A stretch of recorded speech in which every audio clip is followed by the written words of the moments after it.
சுருட்டல் சு வெங்கடேஷ்.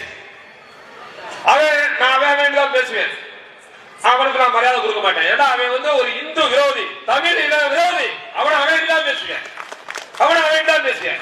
சுருட்டல் வெங்கடேஷ் தமிழ் இன விரோதி. அந்த வெங்காய பார்லிமெண்ட்ல ஏன் விளக்கண நான் என்ன கேட்கிறேன், 2023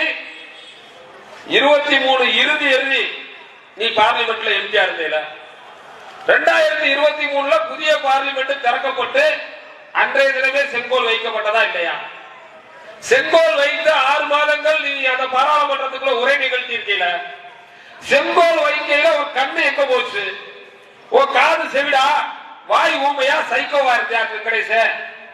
நீ எதுக்கு 2024 பார்லிமெண்ட்ல ஜெயிச்சு ஜனாதிபதி உரை நிகழ்த்த போது செங்கோல் என்பது ஆதிக்க சக்தி, ஆதிக்க வர்க்கத்தின் அடையாளம், பெண்களை அடிமைப்படுத்துவதன் உருவம் என்று யார் ஓட்ட வாங்கி நீ செய்து டெல்லிக்கு சென்றாயோ அவர்களவே நீ கொச்சை பிடித்து பேசியிருக்கின்றாய் வெங்கடேஷ்.